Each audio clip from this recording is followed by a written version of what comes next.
¿Te negaron tu devolución de impuestos y no sabes qué hiciste mal? Quédate, vamos a platicar sobre las razones más comunes y seguro te vas a identificar. Además, vamos a platicar sobre el hunting y la atracción de talento. Pareciera que es lo mismo, pero no es igual. Esto y más en Sin Duda #Asesórate. Hola, ¿qué tal? ¿Cómo están? Bienvenidos una vez más a Sin Duda #Asesórate a través de 98.5 del FM en el Heraldo Radio. Mi nombre es Daniel Bouchan y durante esta hora vamos a platicar sobre temas que impactan a las empresas de la mano de nuestros expertos y de nuestro asesor de negocios, al cual le doy la bienvenida. ¿Cómo estás? Fidel Camarillo, vicepresidente de Garrido Licona. ¿Cómo te encuentras? ¿Qué tal, Daniel? Muy bien, muy buenas noches. El día de hoy vamos a platicar sobre ciertos temas de atracción de talento, hunting y uno muy importante. Las empresas, tuvimos un programa que hablamos de cómo pueden obtener mayor flujo y hoy en día es importante que las empresas vean como ciertas alternativas, como la devolución de impuestos, ¿no? Sí, tuvimos un webinar hace unos días en el que comentábamos qué pasaba muchas veces con las negativas que por parte de las autoridades. Y en esa parte tenemos que ser muy conscientes si es una negativa o es un desistimiento, porque son tratamientos totalmente distintos y formas de atacarlo. Entonces tenemos que cuidar muchos aspectos y creo que lo principal es evitar cómo llegar a esas negativas o esos desistimientos que vamos a ir platicando durante el transcurso del programa. Perfecto. Vamos a platicar sobre la negativa de devolución de impuestos que se hizo mal. Y para hablar de este tema, voy a presentar a Asael Apolinar, socio de investigación fiscal de Garrido Licona. ¿Cómo te encuentras, Asael? Muy bien, Daniel, muchas gracias. Gracias por acompañarnos. Asa, ¿cómo estás? Muy bien, buenas noches. Miguel Ángel Garcés, socio de devolución de impuestos en Garrido Licona. ¿Cómo te encuentras? ¿Qué tal, Fidel? ¿Cómo están? Buenas noches. Gracias, Dani. Gracias por acompañarnos. Asa, buenas noches. Es un tema que a veces no se toca, el tema de la negativa de devolución de impuestos, pero que es muy común, ¿no? Esta situación. ¿Y qué se hizo mal? Vamos a platicar en estos bloques. Pero para iniciar, Fidel, hay dos conceptos, que es desistimiento y negativa, ¿no? Sí, comentaba ya hace un inicio que la negativa o el desistimiento, que son tratamientos distintos. Porque la negativa, cuando el SAT te niega la devolución, es que si no vas tú a otro proceso ya, déjame llamarlo, que tienes que ir ante un recurso o ya está un juicio, puedes perder el derecho. En el caso del desistimiento, sí tienes la oportunidad nuevamente de poder presentar el trámite ante las autoridades fiscales y obtener tu saldo a favor. Tienes que revisar cuáles fueron las razones por las cuales las autoridades no quisieron devolverte. Pero sí es súper importante identificar al momento de que te llega una resolución si es una negativa o es un desistimiento, porque los tratamientos son totalmente diferentes, como los comentaba. Y básicamente la diferencia es que en la negativa la autoridad ya revisó la información, quedó satisfecha con la información y concluye que no es procedente el saldo a favor. Te está diciendo, ya lo revisé y es improcedente lo que me estás solicitando como saldo a favor. También puede haber una negativa parcial de un saldo a favor. ¿Cuándo sucede esto? Cuando la autoridad fiscal revisa la información y dice ciertas erogaciones, ciertos gastos no cumplieron todos los requisitos que establecen las normas y entonces si me pediste 100 de saldo a favor, solamente te devuelvo 90. Eso es una negativa y como bien comentabas, Fidel, ante una negativa parcial o total de un saldo a favor, se tiene que interponer de manera inmediata algún recurso, que puede ser el recurso de revocación o bien ya directamente un juicio de nulidad ante los tribunales. Y aquí en este caso también es bien importante recalcar los tiempos, porque obviamente para una negativa tienes un plazo establecido por código. Y también para efectos de lo que es el desistimiento como tal de una devolución, si bien no tienes un plazo para volver a ingresar, el punto fino es verificar que ese plazo, si son devoluciones anteriores, no vaya a chocar con el tema de la prescripción, porque igual si ya prescribió el saldo, ya no tienes derecho a hacer, porque no se considera como tal una gestión de cobro el desistimiento que te hayan hecho la autoridad inicialmente. Y allá en la parte del desistimiento es importante comentar que a diferencia con la negativa, en el desistimiento la autoridad, no obstante que le entregaste la información, puede estar concluyendo que el saldo a favor no es procedente como lo estás pidiendo, o tal vez que efectivamente no le entregaste toda la información que la autoridad estaba esperando. Ahí en el caso del desistimiento de la autoridad no califica, no dice no te corresponde ese saldo a favor o está mal, no. Simplemente dice o no me entregaste de forma correcta la información o por un tema de metodología que se da mucho en periodos preoperativos, no es correcta la forma en que me lo pediste. Okay. Es correcto. De hecho, lo puedes sintetizar en que en la resolución de la autoridad te dice que no cuenta con los elementos suficientes para poderse pronunciar al respecto. Pero digamos que el desistimiento sí lo puedes volver a solicitar. Digamos que es como, Sí, claro. mira, no te estoy diciendo que no, solamente no estoy muy seguro de que haya, vuélvelo a pedir, ¿no? Ahí solamente tienes que cuidado en el tema de prescripción. Que es el periodo de tiempo, ¿no? Porque si te desisten y no haces nada, te tardas. Bueno, luego la presento, puede ser que puedes perder el derecho. Y la pensión. negativa, por lo que entiendo, entonces es, para mí no existe el saldo a favor, no vuelvas a pedirlo porque no existe para mí, ¿no? Que es en lo que nos vamos a enfocar. Así es.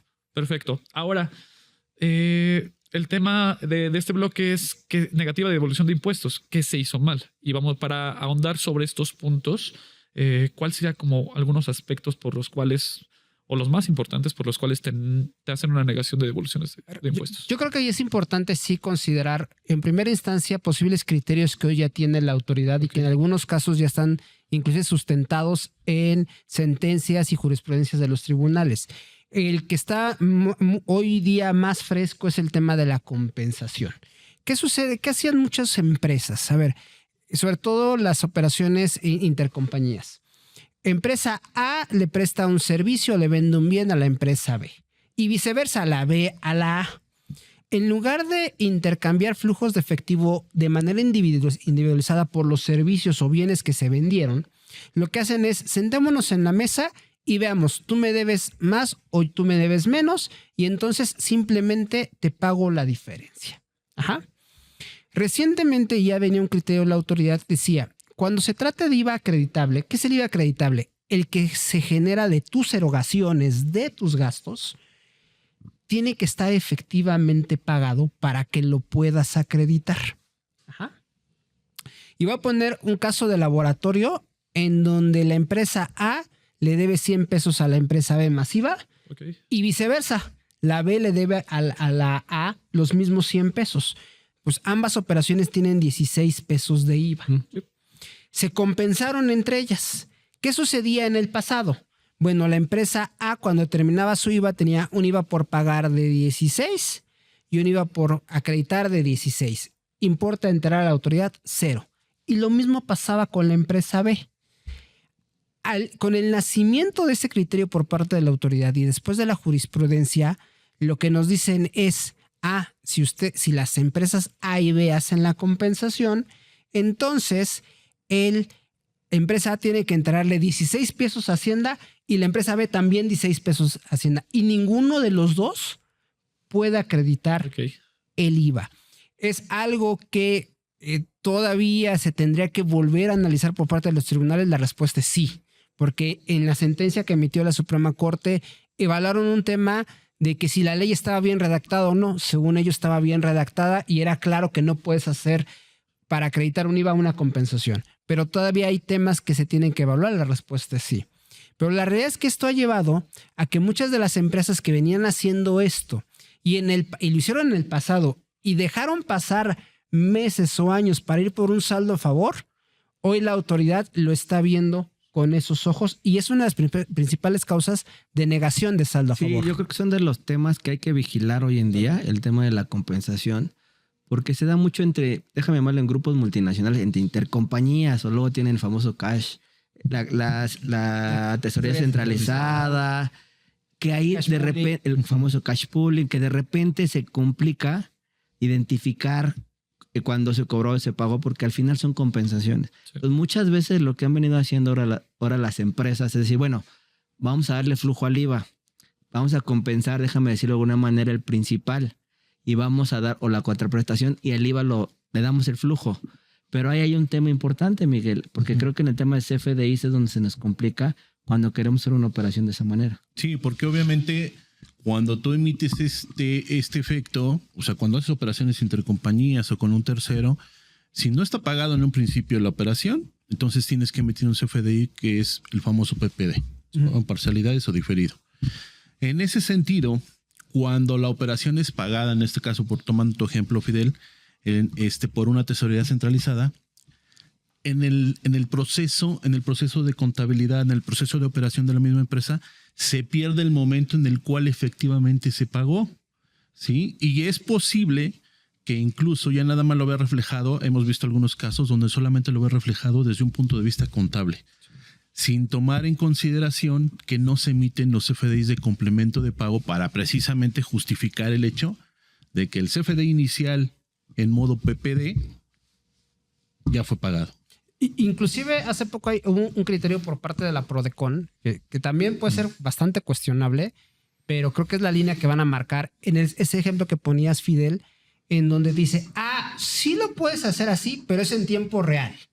Es decir, no te acepto que hace 6 meses compensaste la operación y hoy hagas los flujos de IVA, sino que si hoy vas a hacer la compensación en agosto me hacen los flujos de IVA también. O sea, son consideraciones que las empresas hoy, cuando vayan a las devoluciones de IVA, tienen que hacer ese análisis, ese diagnóstico previo para ver en dónde están esos criterios donde la autoridad les puede estar deteniendo una devolución. Y déjenmelo ponerlo así. Creo que es importante tener ese diagnóstico. ¿Por qué? Porque puede ser que alargues una devolución por algo que dices, a ver, si ya sé que las tengo de perder, mejor bajo eso del saldo a favor y me voy únicamente con lo que estoy seguro va a devolver. Puede ser la diferencia entre obtener una devolución en 3 meses o irte a 1 año para obtener una devolución o más. Sí, sobre todo que ya el criterio ya está estandarizado por parte de la autoridad. Ya no, antes ese criterio no lo compartía al inicio de cuando entró en vigor esta parte o el conocimiento de la jurisprudencia. Grandes contribuyentes no estaba tan de acuerdo en ese sentido. Hoy en día, regionales y grandes contribuyentes, todos parejos, todos tienen ese mismo criterio. Entonces, completamente de acuerdo con lo que dice ASA, hay que evaluar si realmente vas a bajar ese saldo, ese monto de tu saldo a favor e ir por lo que sí efectivamente va a proceder. Perfecto. Pues estamos platicando sobre el tema de negativa de devoluciones de impuestos que se hizo mal. Estamos en el 98.5 del FM. Vamos a seguir tocando este tema con nuestros expertos. Regresamos.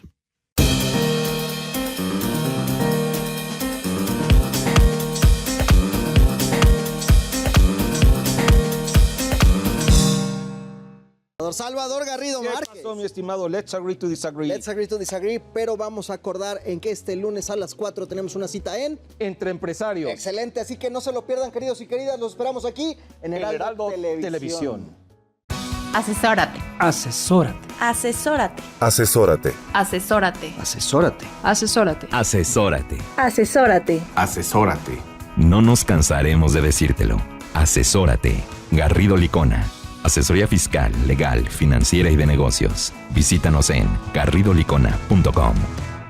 Estamos de vuelta en Sin Duda #asesórate a través del 98.5 del FM en el Heraldo Radio. Recuerda que nos puedes ver y escuchar en @garridolicona en el canal de YouTube. Estamos platicando sobre el tema de negativa de devoluciones de impuestos. ¿Qué se hizo mal? ¿Cuáles son las razones por las cuales se les puede negar un saldo a favor a una empresa? Ya platicamos con nuestros expertos y con nuestro asesor de negocios sobre el tema de la compensación. Ya ahondamos. Sin embargo, hay otras razones por las cuales nos pueden negar. Sí, yo creo que en la práctica hemos visto varias razones. Una que es muy común y muy importante, que de repente no le ponemos toda la atención, es la famosa materialidad. ¿Qué quiere decir esto? Que si tú ya presentas un saldo a favor por los gastos que tuviste o inversiones, pero no tienes la documentación o la evidencia que soporte esa operación, las autoridades muy probablemente no te van a devolver o te van a pedir que le des esa información. Y si no la tienes, o te la van a negar o te la van a desistir. Creo que son de los temas que hay que ir cuidando porque muchas veces no le damos la importancia a tener el contrato, incluso a tener el CFDI, el complemento de pago. O sea, evidencia, y principalmente cuando te prestan un servicio, evidencia, fotografías, que creo que ahorita vamos a ir platicando. Hay muchos detalles que al final se nos olvidan y que si no los tenemos en cuenta, las autoridades nos pueden negar o desistir estas devoluciones. Sí, en tema de materialidad no hay que obviar y eso es fundamental. Recuerdo el caso, por ejemplo, de una arrendadora, ¿no? Normalmente, ¿cómo funciona una arrendadora? Llega tu cliente y dice, yo necesito esta maquinaria. La arrendadora contacta al proveedor, y le dice, entregas la maquinaria en las oficinas, en las instalaciones de mi cliente. Probablemente nunca vio la maquinaria, pero a veces la arrendadora obvia de, pues si están cayendo las rentas es que la maquinaria está instalada y funcionando. Y cuando vas a la devolución de IVA, ¿qué te dice la autoridad? Demuéstrame que la maquinaria está instalada. Demuéstrame que la maquinaria que está instalada con tu cliente es la que tú compraste. Y son temas, si me lo permiten, si los comenzamos a hacer cuando ya inició el proceso de la devolución, no nos va a dar los tiempos. Hoy el tema, una empresa que se puede asumir como potencial generadora de saldos a favor, las arrendadoras, el tema de laboratorios, industria de alimentos, tiene que pensar 2 jugadas antes que el SAT, si me permiten, como en el ajedrez. ¿Qué me va a pedir el SAT de materialidad para comenzar a documentarlo desde el momento 1? Y entonces cuando venga la solicitud de devolución y venga el primer requerimiento, yo esté listo para entregar esa información de materialidad y no esté corriendo con mis clientes, con mis proveedores para que me den toda esa información. Sí, sobre todo, ¿sabes cuál es el tema? Que el SAT comienza diciendo, yo tengo que comprobar que efectivamente las operaciones que tú me estás diciendo son reales. Empieza por ahí. Nos ha tocado casos, como bien mencionaste, Fidel, donde nos piden inclusive un expediente fotográfico, ¿eh? O sea, cuando tú compras un bien per se, te pide, a ver, compraste una mesa, enséñame la foto de la mesa. Oye, compraste un auto, enséñame la foto del auto. Que de hecho, por ejemplo, en las arrendadoras, pues los autos se dan en arrendamiento. Entonces llega el SAT y dice, oye, pues el coche no está en tu estacionamiento. No, a ver, espérame. Por eso tenemos un expediente completo donde tenemos que solventar que efectivamente se adquirió el bien. Ahora, lo que hemos visto también, bueno, y esto es parte, vamos a decirlo así, de un proceso estandarizado, todo debe de partir de un contrato. ¿Por qué tiene que partir de un contrato? Un ejemplo claro, cuando tú tratas de dar materialidad o comprobar la prestación de un servicio, ¿cómo puedes comprobarlo? Si no hay un contrato donde diga qué entregable es el que tienes que proporcionar y cómo lo tienes que dar. Por ejemplo, una asesoría. Sí. Vamos a suponer que en una asesoría el asesor obviamente pues, te puede mandar, te puede llamar por teléfono, te puede mandar un email, te puede mandar inclusive un expediente con toda la parte de la asesoría. Pero al final el SAT te va a decir, oye, ¿y esto fue lo que acordaste? ¿O esto a lo mejor tú lo pudiste haber sacado con la gente con la que cuentas, etcétera? Entonces es bien importante partir de la estructura de un contrato. Ese contrato te va a dar la viabilidad de que precisamente haya una materialidad certera, que puede ser inclusive hasta emails. O sea, realmente no necesitas un estudio, necesitas algo firmado porque pues puede ser la contratación de un servicio rutinario, de un servicio que sea inclusive hasta por llamada. Mismo caso de la asesoría. Y también esa parte que comenta Mike, por ejemplo, sí tenemos que dar como una base el que tengas evidentemente un comprobante fiscal, que tengas un estado de cuenta que ampare el tema de la transferencia electrónica, un contrato firmado. Y eso a veces ahí es donde se comienza a romper el esquema porque, oye, pues sí hicimos un contrato, pero el representante legal no lo firmó, nos arrancamos con el servicio. Incluso el tema de fecha cierta. A fecha cierta. Eso se ha vuelto muy importante. El tema de fecha cierta que consiste en que el SAT sí te pone a prueba de, a ver, tú me dijiste que este contrato se firmó el 15 de julio de 2018. Demuéstrame que hoy que pediste la devolución no arrancaste y hiciste el contrato y te lo firmó. Porque, créanme, ha habido casos en donde, oye, pues el representante legal de ese entonces ya no está ahorita. Sí, totalmente. No, incluso yo creo que eso es muy común, Asa, cuando tienes operaciones intercompañías. Uh-huh. O sea, vamos a operar y no documentas y no tienes el contrato, al fin estamos aquí en casa. Pero cuando vas a pedir una devolución, pues sí tienes que documentar independientemente que sea un tercero o tu parte relacionada. Oh. Y cuando es parte relacionada, pues luego firmo, ¿no? Y ahí empezamos a tener temas, porque cuando vas a pedir la devolución, quieres armar el contrato y de ahí vienen temas de fecha cierta, que no tienes el contrato y se ve raro. O sea, hay que cuidar muchísimo todo ese tema. O por ejemplo, cuando tu sistema de compra se basa en órdenes de compra, también encontramos mucha problemática porque el SAT sí hemos visto que la orden de compra, si bien mercantilmente te puede generar obligaciones y derechos, la realidad es que hoy el SAT no lo ve como un instrumento donde ellos puedan ver todos los elementos que necesitan para cerciorarse que un servicio se compró, inclusive si un bien se compró o no. Temas también de comercio exterior en materialidad es fundamental porque en ocasiones, sobre todo en las importaciones, recordemos que no todos los países son tan formales como México en cuanto a comprobante fiscal. O sea, ahorita hay países que si quieres te mandan una servilleta con lo que compraste, Sí, literalmente. sí. Y entonces, donde hemos visto mucha problemática es en la importación, las empresas no pueden demostrar que lo que pagaron en la aduana o el bien que pagaron en la aduana es el que tienen y el que comercializaron. Uh-huh. Y sí nos ha tocado casos que inclusive hasta el SAT les ha dicho, olvídate la devolución, ¿qué crees? Me debes IVA. Sí. Porque esto que trajiste no pasó debidamente por aduanas. Entonces, ya no estamos en el problema no solamente de la negativa, sino de que aparte le dice el SAT y me debes, porque eso entró por aduanas indebidamente. Me quedo mucho con el comentario que mencionabas de hay que ir 2 pasos adelante. Creo que todos estos conceptos que mencionan tienen que ver con esto de adelantarse y no solamente decir, pues voy a pedir la solicitud, sin antes revisar todo lo que se tiene que hacer para solicitar el saldo. ¿Cuál es el problema en ese caso, por ejemplo, Dani? El tema es que pues ya la operatividad te gana. Sí. Entonces la empresa contratas a alguien, un servicio, porque obviamente si lo contratas es una necesidad, inclusive hasta de venta. Si tú contratas obviamente a un cliente, haces un contrato con un cliente, pues obviamente necesitas vender inmediatamente y esos detalles los vas perdiendo de vista. Al perderlos de vista también pierdes de vista muchas otras cosas, porque también, independientemente de lo que hemos mencionado, también te da justificación para las operaciones. Caso específico, notas de crédito. Por ejemplo, en una nota de crédito, ¿qué sucede? Ya sabemos que solamente se da por bonificación, descuento, rebaja o devolución. Pero ¿cómo justificas que efectivamente, supongamos que emites una nota de crédito, cómo justificas que fue por una rebaja, un descuento por pronto pago, por volumen de venta desde el contrato? O sea, desde ahí vas a justificar que efectivamente empiezas a justificar que sí se trató de una rebaja, un descuento, una devolución, bueno, más bien una rebaja o descuento, y de ahí obviamente tienes que estructurar todo el proceso, cómo fue, justificar el volumen de ventas, justificar el pronto pago, etcétera. Pero no debemos perder de vista que todo parte de la estructura de un contrato. Sí, fíjate, ahí yo creo que en el tema de las notas de crédito, como bien apuntaba Miguel, creo que muchas veces son mal utilizadas, déjame decirlo de alguna manera. ¿Por qué? Porque dice, oye, vamos a cancelar la operación, pero no cancelemos el CFDI.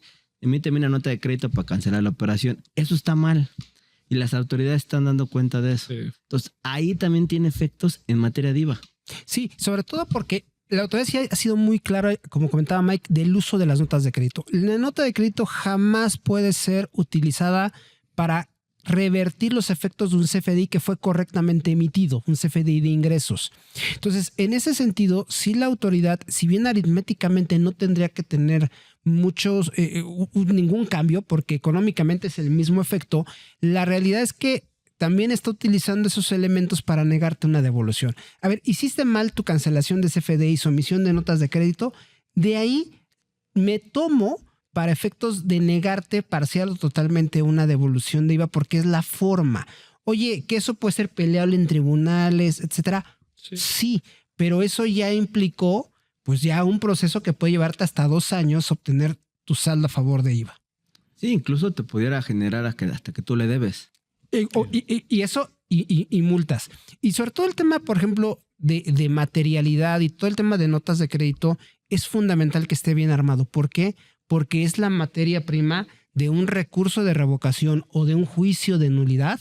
Cuando sabemos que sí tenemos los elementos para poder solicitar la devolución y que simplemente la autoridad está ejerciendo indebidamente su función de evaluar, esos elementos van a ser fundamentales para que tengamos un recurso de revocación o un juicio de nulidad exitoso. Si no los tenemos, también esos dos alternativas que tenemos frente a la negativa no van a llevarnos a buen puerto.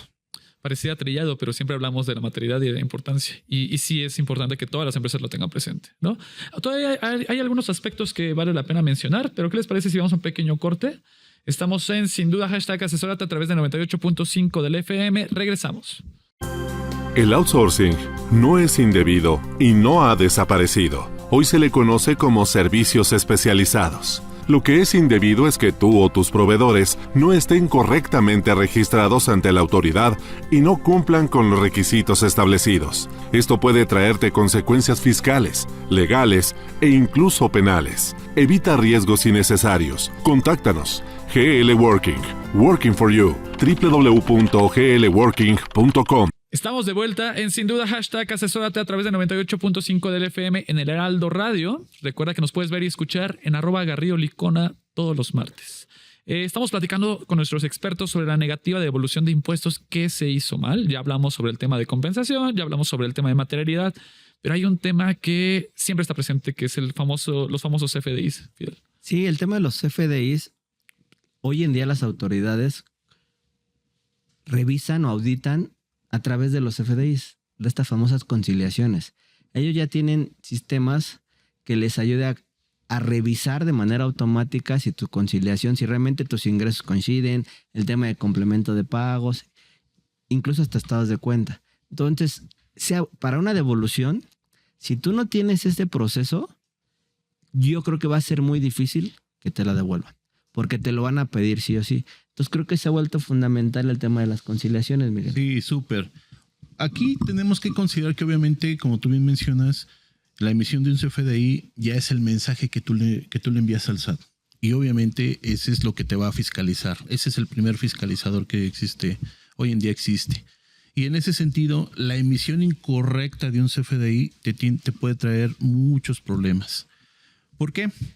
De lo mismo, si partes de un CFDI que tú das por pagado y lo manejas como PUE, pues la autoridad considera que eso ya está pagado, y si en ese caso a lo mejor va dentro de lo mismo retenciones, a mí ya me las debes, y de eso lo hemos visto en cartas de invitación, muchísimas. Y si tú, por ejemplo, si tú también dices, oye, es un PPD, un caso muy, muy recurrente, el tema de los complementos de pago. ¿Qué sucede con los complementos de pago?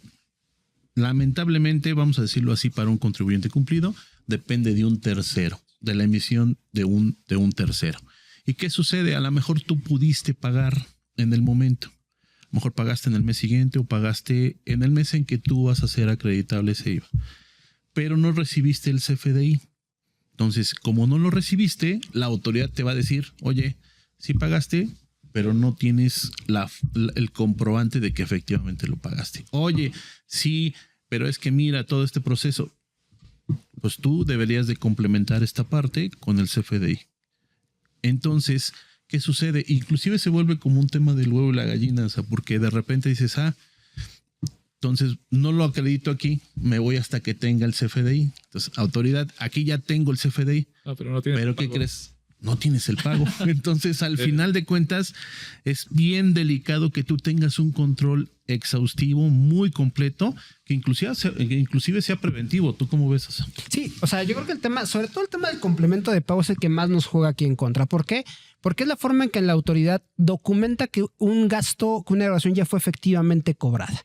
Entonces, con una reforma que hubo hace 3 años al Código Fiscal de la Federación, le dio todo el peso al complemento de pago. Antes parecería como que, bueno, pues es como opcional, ¿no? No, ahorita está muy claro en el Código Fiscal que es parte de tu CFDI.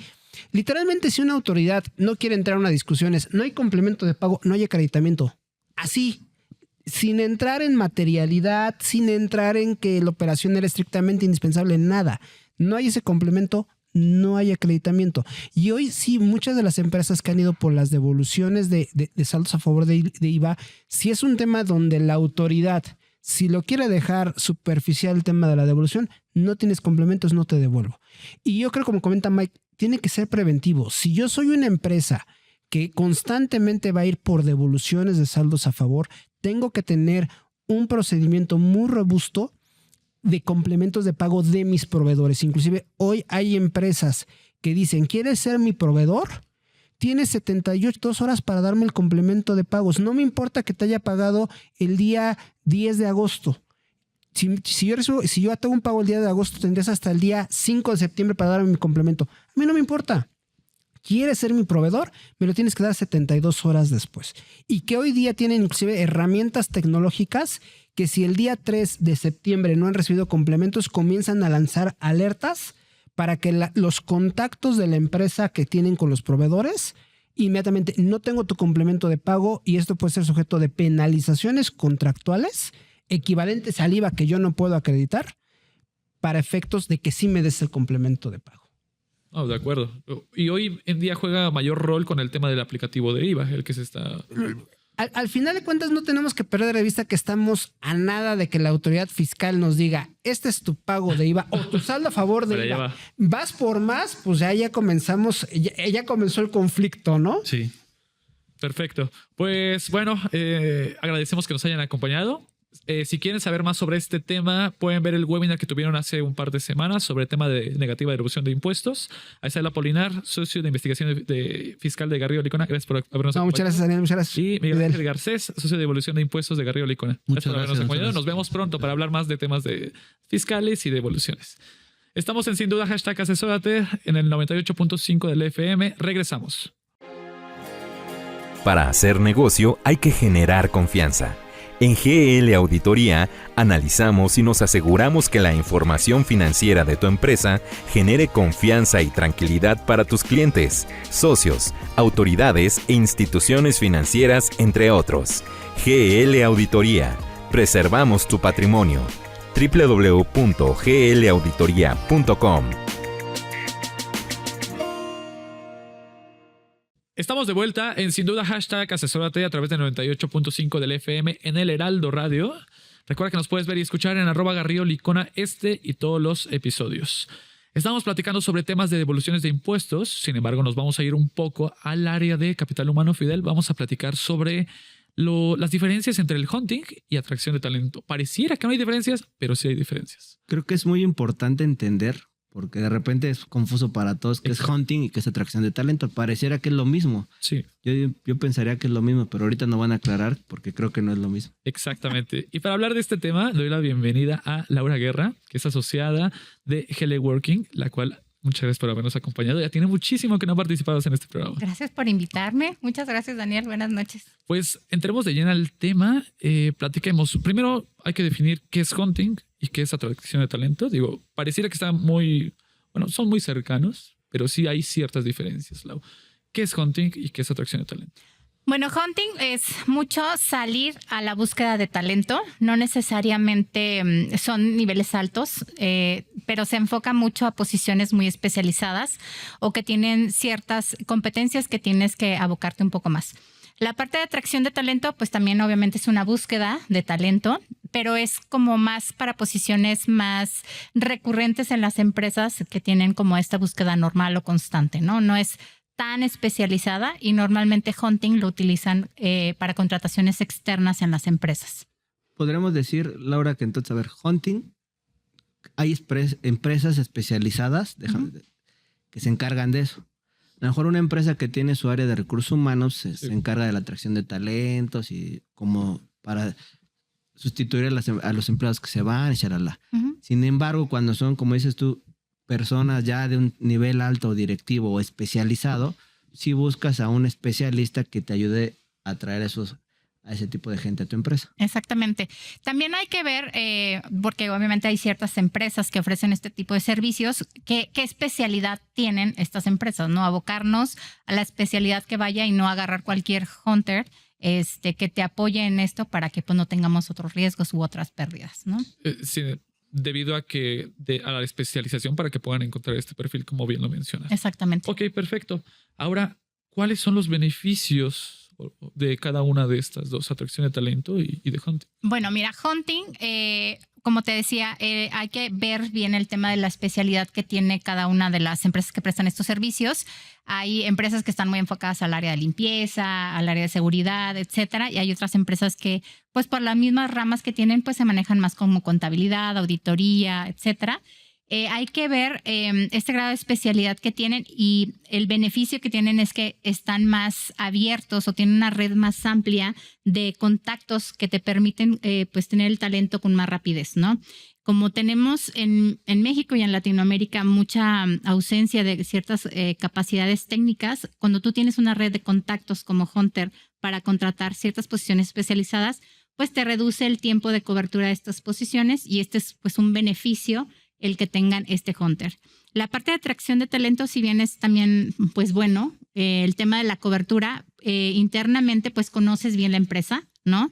Conoces bien la cultura que se tiene, etcétera. Entonces, en ciertas posiciones que no son tan especializadas por la parte de atracción de talento interna, pues también la puede cubrir más rápida. Obviamente la agilidad de conocer los mismos, vamos a decir, empleadores directos de esas posiciones, pues hacen más ágil la contratación. Entonces, ambos son buenos, ambos tienen beneficios, pero sí hay que ver el objetivo de la posición para saber a quién abocarse a esta búsqueda, ¿no? Supongo que también el tema del tiempo, Fidel, ¿no? Porque le vas a dedicar mucho tiempo a un puesto tan especializado que creo que sí es importante dejárselo a alguien o a una empresa que se dedique a esto. Mira, yo como lo veo es, por ejemplo, los hunting te sirven para sustituir a directivos o puestos altos, que no es algo que hagas muy comúnmente, que el área de recursos humanos se esté haciendo comúnmente, o sea, muy seguido, porque normalmente lo que haces es sustituir, déjame llamar a la gente que se va yendo, porque hay una rotación muy fuerte, que esa ya tiene, la empresa en el tema de atracción de talento ya tiene todo ese conocimiento y todo ese bagaje para poderlo hacer. Sin embargo, cuando viene una posición muy alta, pues sí hay que empezarla a buscar desde un inicio.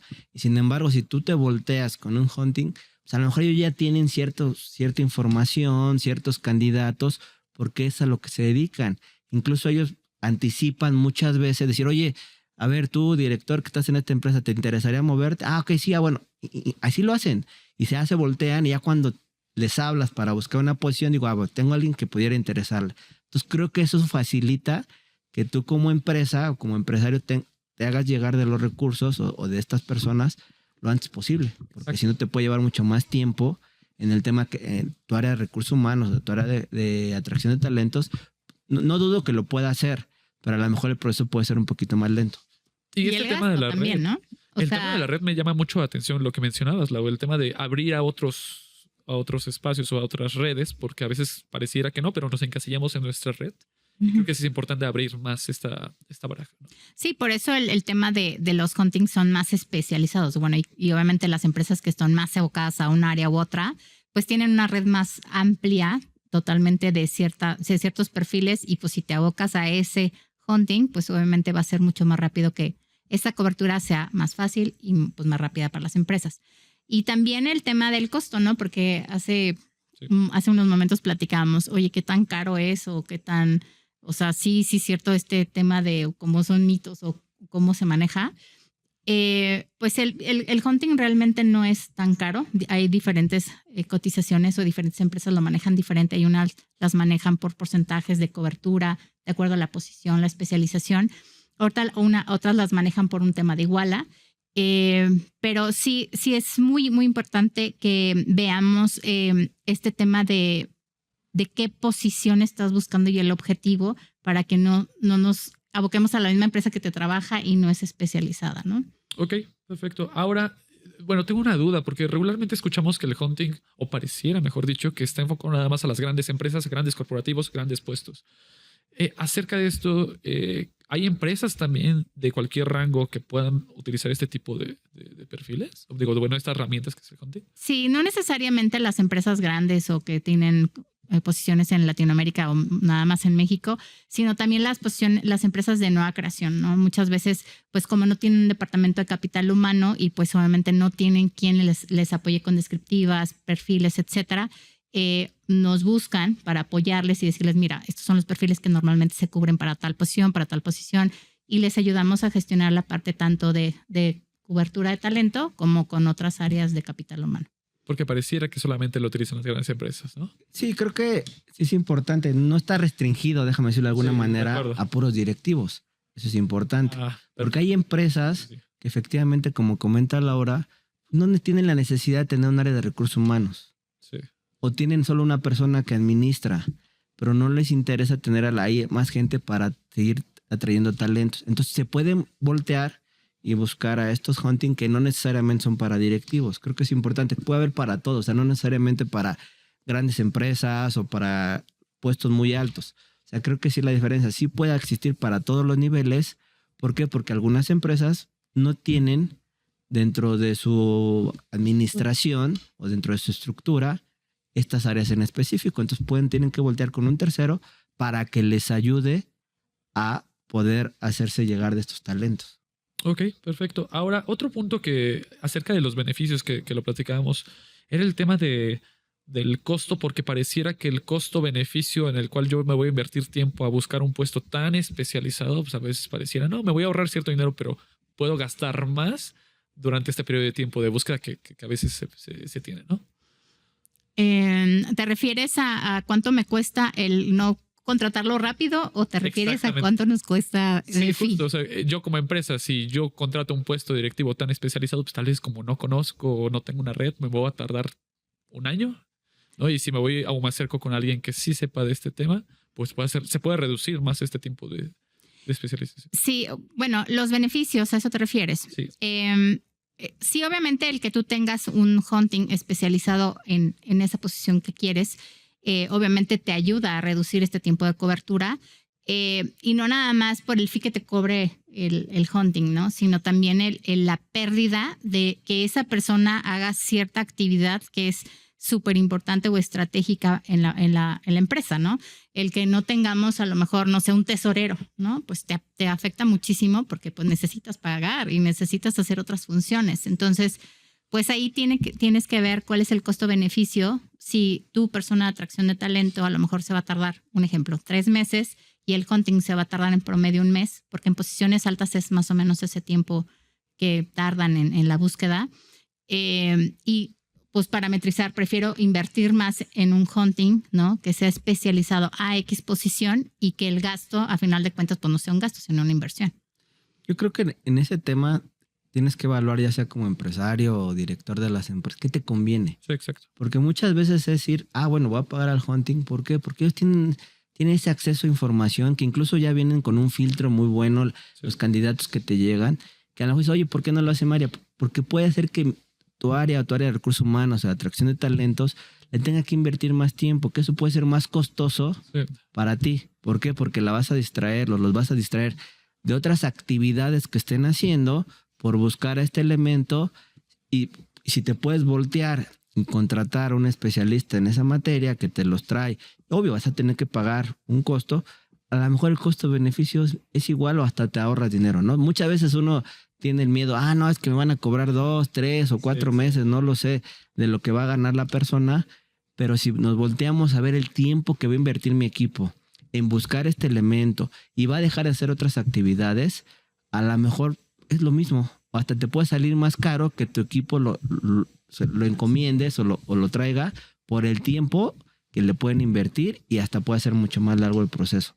Creo que son muchos elementos que tienes que ir evaluando al momento de tomar esa decisión. Yo creo que por los filtros y por el conocimiento especializado que tienen estas empresas, sí vale la pena que te acerques con ellos para posiciones específicas. Perfecto.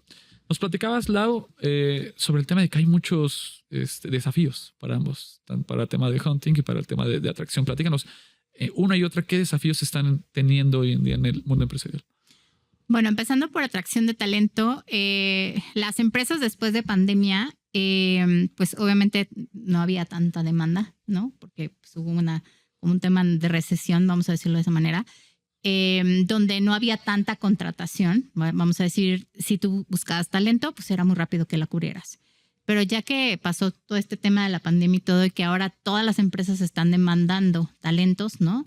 Ya el tema de encontrar gente capaz y con experiencia técnica realmente ha sido un desafío, tanto en atracción de talento como en la parte de hunting.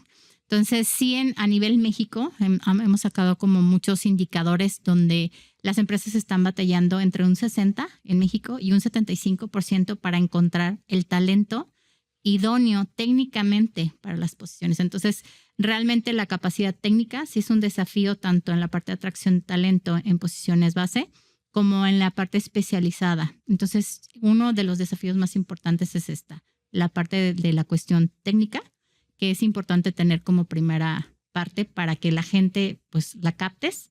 La parte 2 sería el tema de liderazgo. Te podría decir que la 3 es la cuestión de beneficios de las empresas para que la puedas cubrir a la brevedad. Son desafíos. ¿Qué es lo que ha pasado hoy en día, Laura? Porque yo creo que comentaste varios temas que son muy importantes. Uno de ellos, los beneficios. Sale el tema de técnico, es un tema generacional lo que está pasando, porque creo que, digo, Sí. nos hemos enfrentado, digo, la verdad, desafortunadamente nos enfrentamos el día a día de que la gente a lo mejor se viene, se contrata y a lo mejor si se voltea a alguien más porque le da un beneficio, porque le da 1,000, 2,000 pesos más y se van de volada. O sea, ese tema de tener puesta la camiseta de retención, ¿qué está pasando ahí? Porque creo que es algo que se ha vuelto bien complicado y creo que se lleva a que ustedes como área de atracción de talento, de hunting, pues tengan que evaluar todo este tipo de temas. Es otro tema muy importante. Ese ya es como un tema más de desarrollo organizacional, o sea, más Retención de cómo está el clima organizacional en las empresas, cómo se vive la cultura, que también te decía que el tema de branding en las empresas en atracción de talento es algo que mueve muchísimo para jalar que la gente esté y se quede.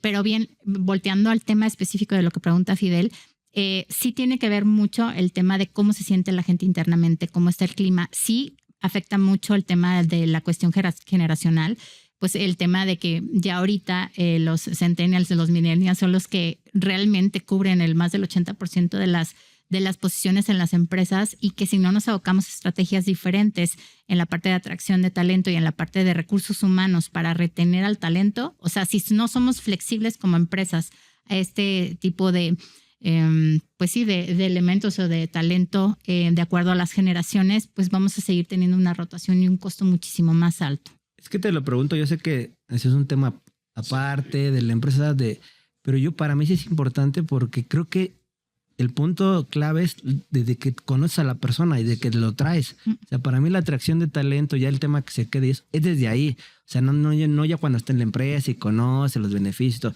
Es desde que tú vas, lo buscas, llegas y le platicas a dónde va a entrar a trabajar o qué es lo que va a hacer. Creo que desde ahí por eso preguntaba, Sí. porque para mí es un tema de atracción de talento. Que igual de la mano también para el tema de hunting lo veo súper necesario. O sea, una persona con un puesto tan especializado, una persona con un perfil que tú necesitas, pues se va a voltear a ver como, bueno, la parte de beneficios, empresa, toda la parte de marca, ¿no? Un perfil especializado no se va a ir con cualquier empresa. Entonces es importante que se trabaje en esta parte también, ¿no? Sí, o sea, sí tiene mucho que ver lo que está comentando Fidel en cuanto a la cuestión generacional y que obviamente desde la parte de atracción de talento veamos muy bien todas las competencias blandas de los candidatos que estamos filtrando y que conozcamos bien al cliente, ¿no? Para saber si, oye, necesito una persona con un buen de competencia de tolerancia a la frustración, negociación, un tema de integridad, o sea, cómo están las competencias definidas, o sea, cómo está el termómetro para saber que este es el candidato ideal. Obviamente siempre vamos a tener un grado de error, pero tendrá que ser el menor si conocemos bien la cultura de la empresa y sobre esto, en la parte de atracción, hacer este match. Ya te voy a comprometer para venir otra vez. ¿Qué te parece si nos acompañas? El tema de retención de talento me parece muy importante, Fidel. O sea, técnicas o algunos consejos, algunos tips para retener a la gente. Creo que es un tema que a veces las empresas no lo llegan a ver, pero sí es importante que lo tengan visualizado. Te voy a comprometer para este tema. Sin embargo, se nos está acabando el tiempo. ¿Algún comentario final, Lau, antes de que nos Pues despidamos? Es muy importante tener muy bien definido cuál es el objetivo de la posición que queremos, ya sea que la vayamos a contratar de manera interna en atracción talento o con un tercero o un hunting, que tengamos muy bien definido el objetivo, el perfil, cuáles son las competencias blandas, como decía Fidel, esta parte de cómo es la cultura interna, porque como decíamos, no todas las personas están para todas las empresas. Entonces, cuando esto lo tenemos aterrizado, ya tenemos el 85% asegurado que el talento se puede quedar más tiempo, ¿no? Entonces, es importante que conozcamos qué estamos buscando y para qué, y de internamente pues cuidar a nuestra gente. Y si es un puesto muy especializado, recurrir a una práctica como el hunting. Como nosotros. Sí, ¿no?